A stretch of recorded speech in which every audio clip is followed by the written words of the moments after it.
Right after an avoidant discards you, what they experience isn't heartbreak, it's relief. And that distinction matters more than most people realize. Because in their internal world, the relationship wasn't just connection, it was pressure. It was expectation. It was a constant low-level demand to be emotionally available in ways they were never fully comfortable with. So when they walk away, it doesn't feel like loss, it feels like escape. And in that moment, they genuinely believe they've made the right decision. Their nervous system settles. The tension they couldn't name suddenly disappears. There are no more difficult conversations waiting for them, no emotional accountability, no feeling of being needed in ways that stretch their capacity. What replaces it is a sense of control, space, autonomy. And for an avoidant, autonomy can feel like oxygen. But here's where it gets interesting, because this relief isn't rooted in clarity. It's rooted in avoidance. They're not free because the relationship was wrong. They feel free because the emotional intensity is gone. And those are two very different things. One is truth. The other is temporary regulation of discomfort. In this phase, the mind does something very strategic. It rewrites the narrative to justify the exit. They begin to focus on your flaws, your needs, the moments where things felt too much.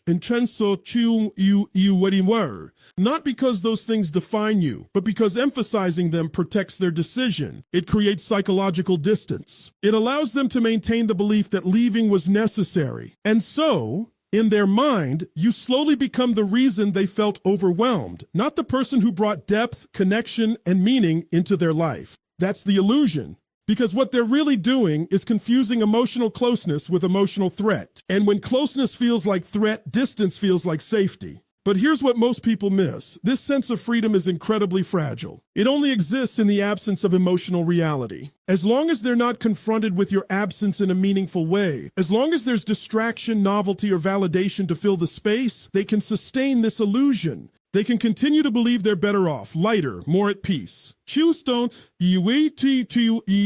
that peace is conditional. It depends on not looking too closely. It depends on not feeling too deeply. Because the moment the noise fades, the moment the distractions lose their effect, something shifts. The space they once craved begins to feel different. Not empowering, but empty. Not freeing, but quiet in a way that starts to echo. And in that silence, the parts of the relationship they suppressed, the warmth, the understanding, the emotional safety you provided, begin to resurface. Not all at once. Not consciously at first, but subtly, persistently. And that's when the illusion begins to crack. Because what they thought was freedom starts revealing itself as something else entirely. Not liberation, but disconnection. And here's the truth you have to understand. If you want to see the full picture, an avoidant doesn't revalue you while they feel relieved. Revaluation only begins when that relief can no longer protect them from what they've lost. And that moment is inevitable, because you can escape a person, but you can't escape the emotional imprint they leave behind. And then something happens that most people underestimate, because on the surface, it looks like nothing at all. You go quiet.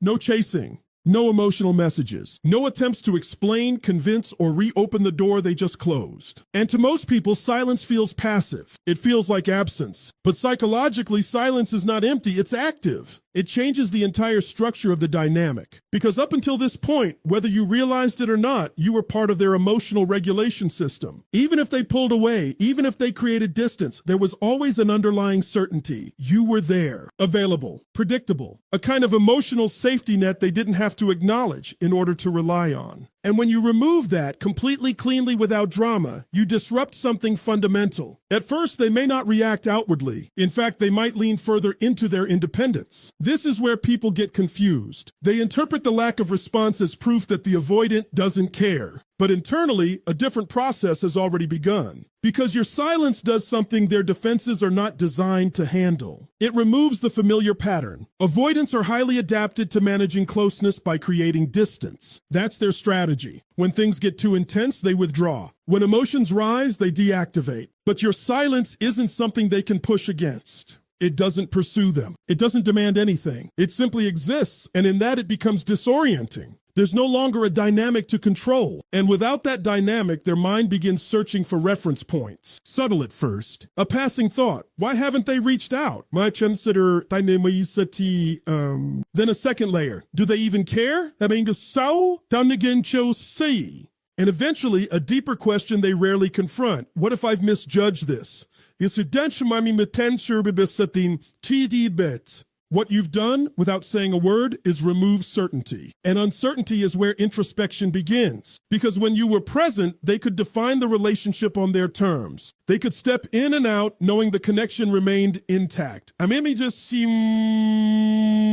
But now, there's a gap where that certainty used to be. And the human mind does not tolerate unresolved gaps. It tries to fill them. So they start replaying interactions. Not the way they justified them during the breakup, but in a quieter, more honest way. The tone of your voice. The way you responded when they pulled away. The consistency you brought. Things that once felt normal now stand out in contrast to your absence. And here's where silence becomes powerful in a deeper sense. It forces them to feel without resistance. It is true in self-preserve. When you were present, any emerging feeling could be managed. They could distract themselves, withdraw, or rationalize. But now, there's nothing to react against. No conversation to deflect, no reassurance to stabilize them. Just space. And in that space, emotion doesn't disappear, it amplifies. Not dramatically, not in a way they would immediately admit, but steadily, quietly. Like a background process gaining strength. They may try to fill that space with distractions, work, social interactions, even new connections. But those things don't address the underlying shift. Because what's missing isn't just a person. It's a specific emotional experience that hasn't been replaced. And the longer your silence remains consistent, the more it communicates something powerful without ever saying it. That your presence was not dependent on their acceptance.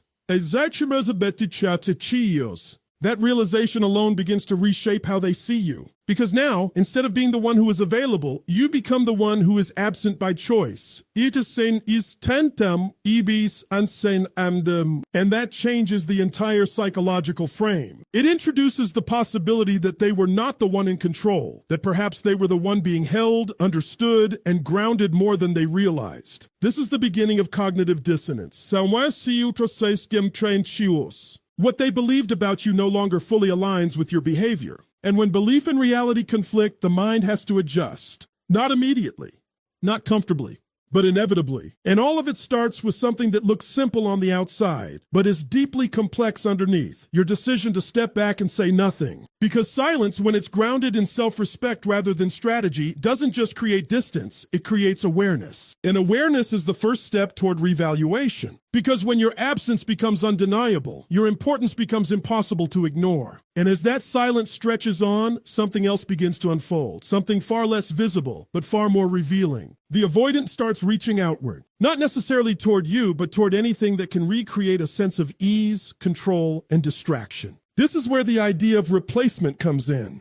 Now understand this clearly, this isn't always conscious. It's not always a deliberate attempt to replace you as a person. It's an attempt to replace a feeling. The feeling of being okay. The feeling of not having to confront what your absence is slowly uncovering. So they immerse themselves in new interactions, new conversations, sometimes even new relationships. And on the surface, it can look convincing. They may appear engaged, present, even happier. And if you're observing from a distance, it can feel like confirmation of your worst fear that they've moved on effortlessly. But psychologically, what's happening underneath is very different. Because these new connections are being built on the same internal framework that led them to disconnect from you in the first place.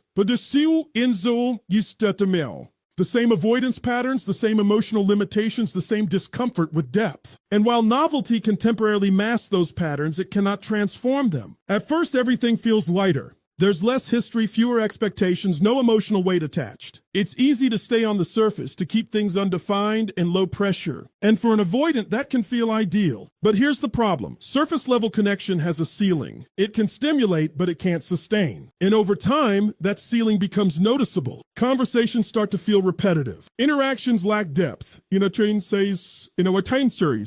There's no real sense of being known or understood beyond a certain point. And without that depth, something essential is missing. This is where comparison begins, not consciously at first, but experientially. Because even if they didn't fully appreciate it at the time, what you provided had substance. There was emotional texture. There was consistency. There was a level of presence that went beyond convenience. And that kind of connection leaves an imprint. So when they find themselves in something that feels easier but emptier, the contrast starts to emerge. Not as a clear thought like, I miss them, but as a subtle dissatisfaction. A sense that something isn't quite right. That something meaningful is absent, even if everything appears functional on the outside. And this is the first real crack in the illusion they built after leaving. Because up until now, they could attribute the discomfort in your relationship to you, to your needs, your expectations, the intensity of the connection. But when similar feelings of restlessness or disconnection begin to show up in entirely different contexts, that narrative becomes harder to maintain. They're forced, even if reluctantly, to consider another possibility, that the issue wasn't the relationship itself, but their way of engaging with it. And that realization is destabilizing because it shifts responsibility inward. It challenges the belief that leaving was the solution. It introduces the idea that what they walked away from may have had value they didn't fully understand, and that what they're experiencing now is not better, just easier. And ease without depth eventually feels empty. So the mind starts reaching back, almost instinctively, toward the last place where depth existed, toward the person who created an emotional experience that still hasn't been replicated, toward you. This is where revaluation begins to take shape, not as a dramatic realization, but as a quiet, persistent contrast between what is and what was. Because when every new option fails to replace what they lost, the absence stops being abstract. It becomes specific. You become with the debris, the sister saying. And what was once taken for granted starts to feel rare. That's the moment the shift begins, when distraction no longer works and comparison starts telling the truth. Because nothing exposes the value of something real faster than a series of things that aren't. And once that comparison takes hold, once the noise of distraction starts to fade and the illusion of something better begins to collapse, the mind does something it had been actively resisting up until this point. It turns inward. This is where the dynamic shifts from external experience to internal reckoning. Because without the constant input of new stimulation, without the ability to keep everything light and undefined, the avoidant is left alone with something far more powerful than any new connection, their own emotional memory. Now, this isn't memory in a logical sense. It's not a list of pros and cons or a rational breakdown of what the relationship was. Avoidants are very good at constructing those narratives when they need to distance themselves. This is something deeper. This is felt memory. It's the way your presence registered in their nervous system. And what begins to surface are not the conflicts they used to justify leaving, but the moments they couldn't fully process while they were happening. The way you listened without trying to control them. The way you stayed consistent even when they pulled away. The emotional safety they experienced but couldn't fully accept at the time. These aren't dramatic realizations. They don't arrive all at once. They come in fragments, a moment of stillness where your absence feels heavier than expected, a memory triggered by something ordinary, a place, a phrase, a familiar tone. And suddenly, what they had minimized starts to feel significant. Because emotional memory doesn't operate on the same timeline as avoidance. Avoidance delays feeling. It suppresses, redirects, postpones, but it doesn't erase. And when the conditions are right, when there's enough space, enough silence, enough contrast, those delayed emotions begin to resurface. And here's the critical part. This time, there's no immediate defense. When they were with you, any emerging depth could be countered. They could pull back, create distance, shift focus. But now those mechanisms have less to attach to. There's no interaction to regulate against, no real-time dynamic to manage. So the feeling lingers. And because it lingers, it deepens. What they begin to experience is something unfamiliar, not intensity, but clarity. Not pressure, but recognition. A realization that what they had wasn't just emotionally demanding, it was emotionally meaningful. And that distinction changes everything, because meaning is not easy to replace. It doesn't come from novelty or convenience. It comes from depth, from consistency, from being seen in a way that isn't superficial. And once the mind reconnects with that experience, even partially, it starts to reassess everything that came after it. This is where their previous narrative starts to weaken. The idea that the relationship was too much begins to lose its certainty. The belief that distance was the answer starts to feel incomplete. And in its place, a more complex understanding begins to form, one that includes both their discomfort and your value. And that's a difficult place for an avoidant to sit, because it requires holding two truths at once, that the relationship challenged them and that it also offered something rare. That they felt overwhelmed but also deeply connected. That leaving brought relief, but also created a loss they didn't anticipate. This is no longer about you versus them. It's about them confronting themselves. And in that confrontation, something shifts from suppression to acknowledgement. They may not express it. They may not act on it immediately, But internally, the revaluation becomes undeniable. You are no longer just part of their past. You become a reference point, a standard, something their mind returns to, not out of habit, but because it recognizes the depth that existed there. And once something is recognized at that level, it cannot be unseen. Because emotional truth, once felt, has a way of resurfacing until it is either acted on or consciously avoided again. And this is the stage where revaluation stops being subtle and starts becoming real, when the mind is no longer protecting itself from the truth, but slowly, reluctantly beginning to accept it. Because in the absence of distraction and in the presence of honest reflection, what was once overlooked begins to feel irreplaceable. And that is the moment when memory stops being something they recall and becomes something they feel again. And once that emotional truth settles in, once it's no longer something they can dismiss or reframe, the experience shifts again. It becomes more immediate, more personal, and far more uncomfortable. Because now it's not just about recognizing your value, it's about deciding what to do with that recognition. This is where the internal conflict begins. Up until this point, everything has been happening beneath the surface. Subtle realizations, quiet comparisons, emotional memories resurfacing. But now those elements converge into a single undeniable tension, a pull in two opposite directions. On one side, there's the impulse to reach out. Not always dramatically, not always with clear intention, but it's there. A thought that returns more often than they'd like to admit. A curiosity about what you're doing, how you are, whether the door is still open. It's not just about missing you, it's about wanting to reconnect with the version of themselves that existed in your presence. Hanzoe! Because that's another layer people often overlook. You didn't just provide connection, you provided a context in which they experienced themselves differently. More grounded, more understood, sometimes even more emotionally open than they were used to being. And now in your absence, that version of themselves feels distant. So the desire to reach out is not only about you, it's about reclaiming something within themselves that they can no longer access in the same way. But on the other side, equally powerful is resistance. Because reaching out doesn't just mean connection, it means exposure. It means stepping back into a space where they are no longer protected by distance. It means facing the very vulnerability they worked so hard to escape. And more than that, it means confronting the possibility that they were wrong. That's a difficult thing for anyone. But for an avoidant, it challenges the very structure they rely on to feel safe. So what you get is a psychological standoff. They think about reaching out and then they stop themselves. They draft a message and then delete it. They check your profile and then close the app.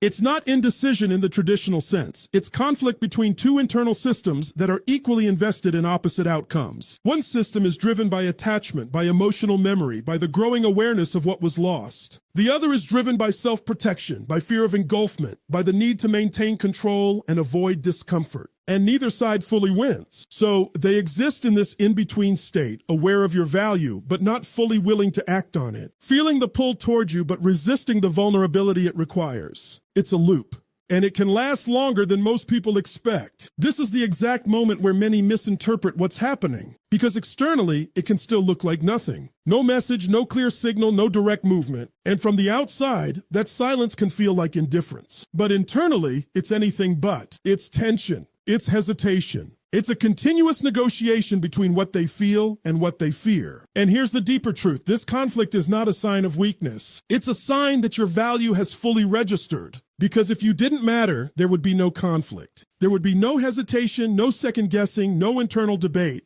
They would simply move on, unaffected. Conflict only exists when something meaningful is at stake. And in this case, what's just true chase and shit. What's at stake is not just a relationship, it stays since GSD.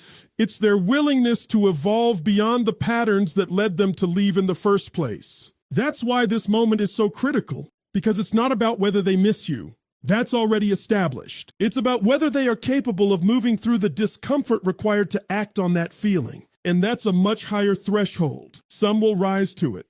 Many won't.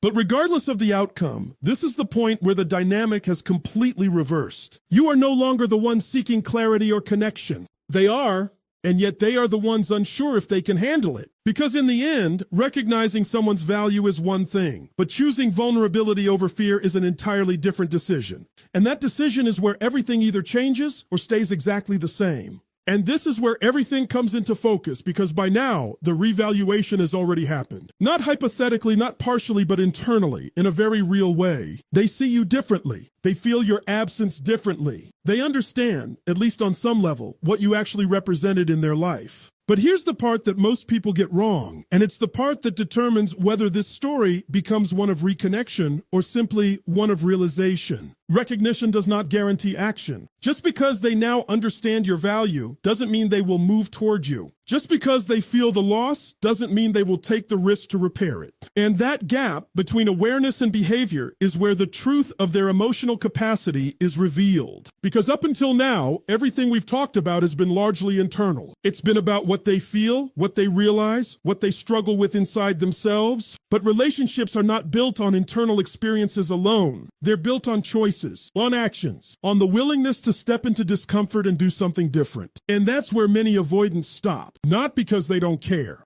not because you didn't matter, but because acting on that realization requires a level of emotional responsibility they haven't yet developed. Think about what it would actually take for them to come back in a meaningful way. Not just a casual message, not just testing the waters, but genuinely re-engaging. It would require them to acknowledge their role in the disconnection, to face the discomfort of vulnerability, to risk rejection, uncertainty, and emotional exposure, all the things they've spent a lifetime learning to avoid. That's not a small step. That's a fundamental shift in how they relate to themselves and to others. And not everyone is ready for that shift. So what often happens instead is something quieter but just as significant. They carry the awareness without acting on it. They think about you, they reflect on what was lost, they even feel a sense of regret, but it remains contained within them, unexpressed, unresolved. And from the outside, it can look like nothing changed. No message, no return, no closure. But internally, the story is very different. Because once someone has truly revalued you, you don't simply disappear from their psychological landscape. You become a reference point, a standard against which future connections are measured, whether consciously or not. And that has consequences. It means that what they experienced with you becomes harder to replace. It means that future relationships may feel lacking in ways they can't fully explain. It means that part of them remains aware that they let go of something meaningful, not because it was wrong, but because they weren't ready. And that awareness doesn't always bring them back, but it does stay with them. Now, this is the moment where your perspective matters more than theirs. Because it's very easy to tie your sense of closure to their actions. To believe that if they truly understood your value, they would return, they would fix it, they would prove it. But that belief places your worth in their hands, and that's a position you've already outgrown. Their recognition is not your validation. Your value was present from the beginning. The difference now is that they can finally see it. But whether they act on that vision depends entirely on their capacity to grow, not on your willingness to wait. And that's the shift you have to make. Because the real outcome here isn't whether they come back. It's whether you understand what this entire process reveals, that your presence had depth, impact, and meaning that could not be easily replaced or forgotten. That's the truth. And once you understand that, you stop looking backward for confirmation. You stop measuring your worth by their response. You stop waiting for someone else to meet you at a level you've already reached. Because in the end, revaluation is not the finish line. It's the moment where the roles reverse, and you decide whether they still belong in your life at all. And that decision is the only one that was ever truly yours to make. And when you step back and look at this entire process from beginning to end, something becomes very clear. This was never just about them realizing your value. It was about you understanding it first. Because every stage they went through, the relief, the silence, the failed distractions, the emotional memory, the internal conflict, and finally the quiet recognition, it all points to one undeniable truth. What you brought into that connection was real, it was rare, and it left a mark. But here's the deeper perspective you have to hold on to. Their journey to revalue you is not your responsibility to wait for. Yes, they may come to see everything they once overlooked. Yes, they may feel the weight of your absence in ways they didn't expect. Yes, they may even reach a point where they want to come back. But none of that changes the most important question. Have they become someone capable of meeting you where you are now? Because awareness without growth changes nothing. Recognition without action rebuilds nothing. And missing you without evolving will only recreate the same cycle you already walked away from. So the power was never in making them realize your worth. The power is in what you do once they do. Do you go back to what was familiar, or do you choose what is aligned? Do you respond to their realization, or do you honor your own evolution? Because at the highest level, this is not a story about an avoidant coming back. It's a story about you no longer needing them to. And that's the shift that changes everything. Because when you truly understand your value, you don't wait to be chosen. You become the one who chooses. And from that place, whether they return or not stops being the question. The question becomes, do they still qualify for the life you're building now? And when you can ask that without hesitation, you've already won.